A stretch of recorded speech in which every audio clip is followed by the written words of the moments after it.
Ian, North Korea with the Ling and Lee trial, they sentenced both girls to 12 years hard labor. I saw Secretary Clinton on This Week yesterday alluding to it. Do you have anything further? Well, we're very, very concerned about this sentence. And I know that Secretary Clinton is very engaged, and we plan to explore all possible channels. As we have all along, we call on the North Korean authorities to release the two young ladies, allow them to be reunited with their families, and we're very, very focused on that right now. But yeah, the news concerned us very much. So do you think go back to Lebanon for just one quick second? Yeah, sure. With that? Sorry, guys. We'll come back to North Korea. Just one thing. You said in the prepared statement you read at the top that the United States will support an independent, sovereign Lebanon. Can we take that to mean that you would expect the U.S. government, should Congress agree to go along with it, as it has in the past, to continue financially supporting, in the rather generous way it has in recent years, the Lebanese Armed Forces? Does that signal that when you're saying we're going to support a sovereign and independent Lebanon, that you're going to keep doing the kind of funding that you have done in the last couple of years? Yeah. I mean, it signals what it is. It signals that we support an independent and sovereign Lebanon. I don't want to prejudge how we're going to come out one way or another. Working with this government, we've got to see what government is formed. But we feel very strongly that Lebanon should remain a strong, independent, sovereign nation. But I'm not going to prejudge where we go because the government has to be formed first. So let's take it one step at a time. On the journalist in North Korea, you said you wanted to explore or would continue to explore all avenues. Can you be more specific on that and also answer the sort of speculation that people have that maybe a high-profile figure, maybe outside of the Obama administration, might go there to intercede? Yeah. Well, I don't want to go too much into detail on what exactly we're pursuing. I think for reasons that you can understand, this is obviously a sensitive subject, and the outcome that we want is we want these young women returned to their families. We think that the government of North Korea should release them on humanitarian grounds. The whole judicial process is played out now, and we think it's time for them to be released just on pure humanitarian grounds. But Secretary Clinton she's going to have a press availability later on this afternoon, and I expect her to have more to say on this. Ian, why is it so important for you to emphasize humanitarian grounds and separate it from the political issue, the nuclear issue? Secretary Clinton made a point of doing that yesterday and has in the past. Well, we do want to separate them. We think this should be examined on a humanitarian background. These are two young ladies that we think should be released and allowed to go home. That's totally separate from what we're trying to do up in New York and what Deputy Steinberg was doing with his delegation in the region last week, where we need to also respond to North Korea's defiance of the international community. But I think you're going to see me be very scrupulous in not trying to make a connection between the two. Yeah, Jill. Do you think the North Koreans are keeping it separate? Well, I'm not going to try and get into what the North Koreans think or how they've made their decisions. But I think that the right thing to do here is very clear. They need to be set free. North Korea again. Does the United States have any intention to list North Korea as terrorist nation again? Well, I think Secretary Clinton addressed this in an interview yesterday. If you just hold on Just hold on one second Maybe here. we can finish with the journalist first. You want to finish with the journalist? Okay. While I try and find. Ian, can I ask? And I apologize for being dense here, but what humanitarian grounds should they be released on? They are. Do you have a quarrel with the conviction? Are they innocent of these charges? I'm just going to say that I think that. Are they sick? Not that I'm aware of. I think that they should be they should be released because you think that they should be released. I think they should be released. Okay, why? Well, I'm not going to get into the details of the case. What I have seen does not justify what they've been subjected to in terms of a sentence. Can you explain what it is you have seen? Well, all I've seen is that they've committed an unspecified grave crime against North Korea, and that they didn't follow border procedures. But you don't have a position on whether they are innocent or guilty of the charge however harsh it may be. Do you have any indication that they were not guilty of doing what they were accused of? Well, again, I'm not going to get into the legal aspects of the charges. Man, I haven't even seen the charges, so it's been such an opaque process that it's difficult for me to say it, and probably it's not my place standing up here at this podium to say anyway. Have the Swedes had any further contact? Well, I'm glad you asked that. The Swedish ambassador, Ambassador Foyer, has been absolutely extraordinary, and he's been in very close contact not only with us but also with the families. He acted very quickly when the charges came down. He asked for immediate meetings to try and get clarification on the whole process. So he has done just a fantastic job. But has he had Foyer? Has he had any contact since the conviction with the two young ladies? Right. I don't believe so. Not since last Monday, I think was the last time. Apparently the secretary wrote a letter to the North Koreans, or an aid memoir or whatever it is. Could you please provide details on that and what was in that note to the North Koreans? Did she say, we're sorry if the journalists did something that they should not have done? Could you put that in context, please? Well, the secretary said that what we're focused on is getting an outcome. We're exploring all kinds of channels to try and get the two young ladies released. But what exactly we've done in our diplomatic correspondence, I'm going to keep that private. But can you confirm that the secretary didn't? I'm just going to keep all of our diplomatic communications private. Are you sorry that?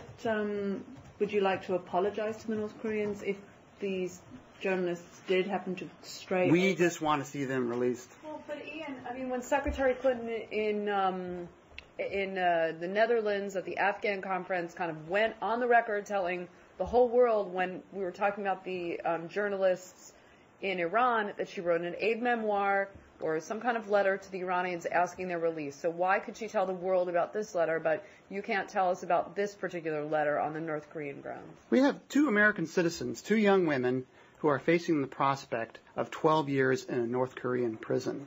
And there are times when I'm just not going to get into, a blow by blow of exactly what we've done or the Secretary has done, and this is one of these instances.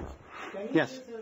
Up to now, you've pretty much left everything up to the Swedish ambassador to do your negotiating. Have you, I know it just happened yesterday, but since the verdict, have you reached out to the New York channel to try to talk directly to the North Koreans, or do you plan on using the New York channel on this issue? I'm not aware that we've... Just secondly... Yeah, I'm not aware that we have.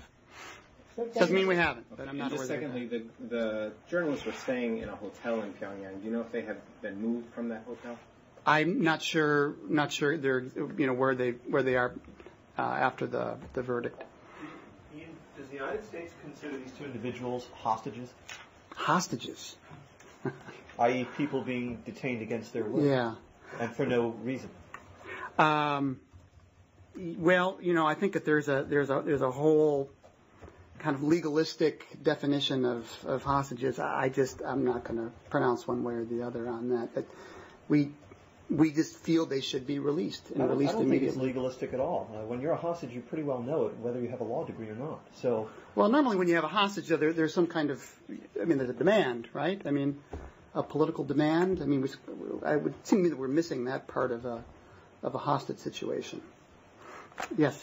Ian, with respect to the two journalists, is it the North Koreans, they want obviously a direct American contact. Now, Current Television, which was founded by former Vice President Al Gore, is it the North Koreans, are they looking to specifically get a high-profile personality such as former Vice President Gore to go to North Korea to talk with them? And would you advise through Secretary Clinton and President Obama that shouldn't occur? Well, you're asking me what North Korea wants, and I just wish I knew. In terms of what we're prepared to do, I'm also not going to prejudge that too. So that's really all I have to say. Yes, Michelle. One other follow-up. You said that you wanted to keep all these issues separate. Yeah. But do you get any indication from the North Koreans that they're trying to use these two as pawns? I have seen no overt indications that they're using these two young ladies as pawns. When they're saying that North Korea playing games and playing with the fire, and also international community can no longer trust the North Koreans, and because they are doing all this, including hostages or whatever, holding these journalists and nuclear tests and missile tests, because China is behind them. So as long as China is there and threatening the area, including Japan and Korea, will continue to the international community. So where do we go from here? As far as sanctions are concerned, they are on and off for many, many years. Sometimes you take them off, sometimes you put them back again. So what is the future now? The sanctions will never work as long as you have no China on your side. Well, I'm not going to say that China's not on our side. Well, look. For one thing, Deputy Secretary Steinberg has been out in the region. I think today, if you're kind of looking for a play-by-play, I think a lot of the action is going to be in New York at the UN. They're involved in very close consultations on a response to North Korea's defiance of the international community. I think there's going to be a meeting of permanent representatives of the permanent members of the Security Council, plus Japan and South Korea. So let's not prejudge, who's going to be supportive and who's not going to be supportive. Let's see what comes out in New York. Ian, could you say whether this instance with the two journalists affects your push for sanctions at all? Are you trying to hold off until this is resolved? No. They're, as I said before, they're completely separate. And you made it clear that it's not clear why the North Koreans detained the two reporters. You've suggested that, and correct me if I'm wrong, but you've suggested that there's no reason to hold them, that they should be let go. Mm-hmm. Some would argue there's a parallel situation involving the U.S. military with a Reuters photographer who's being held at Camp Bucca. He was rousted out of his bed in the middle of the night. He's been deemed an unspecified high security threat, and even though an Iraqi court has ordered his release because he hasn't been tried, much less convicted, he's still being held at Camp Bucca. Isn't there something odd about all this? Well, I'm afraid I don't know the details of it. It sounds to me like this is something you should probably address with my colleagues over at the Pentagon, but I'm just not aware of that situation, I'm afraid. Ian, over the weekend, as you were just alluding, Secretary Clinton told an interviewer that, quote, we're just beginning to look at the process for potentially relisting North Korea on the State Department's list of nations that sponsor terrorism. How is she going about that when she says she's just beginning to look at that process? Has she tasked people with looking at it? Tell us a little more about it. What she was referring to was a letter from Congress that wanted the State Department to look at this possibility. And what she said was, of course we're beginning to look at this, but there's a process that has to be followed, and then we would have to see recent evidence of North Korean support for international terrorism to be able to designate him. And then, as a legal matter, in order to be designated as a state sponsor of terrorism, the Secretary must determine if the government of North Korea has repeatedly provided support for acts of international terrorism. And so there is a very specific process that we have to follow. Now, when the interviewer followed up and asked the Secretary if she had any such evidence, she said, I don't have an answer for you right now because we're just beginning to look at this. Right. However, he noted immodestly in an interview with me in April in Baghdad, I asked Secretary Clinton explicitly if she believes right now that North Korea is actively proliferating to any terrorist entities or nations that the State Department identifies as state sponsors of terrorism. And when as she said, well, we know that they have in the past proliferated, I said I meant actively now, and her answer was, quote, no, period. As of right now, we do not have any evidence, unquote. So that was in April. So how could she be looking at this now? How could she not have an answer for the interviewer this weekend? Yeah. Well, I mean, she's being responsive to what these senators wanted the department to be responsive to, and that's to relook at this whole issue. But as I said before, I mean, there has to be. Why didn't she just tell the senators what she told me in April, that we have no such evidence? Well, but we're now in June, so I mean, this is a process that the Senate has asked us to look into, so we're looking into it. But Ian, haven't the lawyers at the State Department already concluded that there's no legal basis to put them back on? Not aware that they have made that determination. So how long could this take, trying to determine? Could this take months and months? Well, I'm not gonna put any kind of. But can I ask, if this does go ahead, and I'm realizing that you're going to say that it's hypothetical, but if you do decide to relist them, I want to go back to October when they were taken off the list by the previous administration, at which time it was stressed over and over and over again that removing them from the list did nothing other than remove them from the list. They still remain under all the sanctions that they had been placed under before. So putting them back on the list, what good is it going to do? Other than wagging your finger and putting them back on a list, which, to be honest with you, who cares? If there is no practical punitive effect of this. Well, again, let me say again. To kowtow to Congress. Oh, well, we're responsive to Congress. We're always responsive to Congress. Let's focus on the real action that's going on here. And the real action that's going on is that we're working with our colleagues on the Security Council and with the permanent members of the Security Council and with the representatives from South Korea and Japan, and coming up with some actions, as the Secretary says, that have real teeth in them. So that's where the focus is right now. All right, and as part of that, is it correct that you are looking at trying to enforce the 1718 interdiction? Not looking at. I think we're looking at a whole broad range of options, including interdiction. And how would that work? How would that work? Well, not being an expert on how these things work, I sort of. All right. Another thing the Secretary mentioned is an arms embargo. Isn't there currently at least a partial arms embargo? I believe there is. In North Korea. And so this is, again, I don't understand what the value is to add things onto, to put them back on a list. Yeah. And to then accuse them or to put restrictions on them that already exist. Right. Well, let's remember what the goal here is. The goal is to show North Korea that their actions have real consequences, and the consequences are a unified position of their neighbors in Northeast Asia and the United States. Well, it sounds like you're considering a consequence that does nothing more than add some ink to a piece of paper that they didn't really care. Yeah, we haven't seen anything. We haven't seen this piece of paper yet, so let's not. Well, the state sponsors list. Sorry? Okay. All right.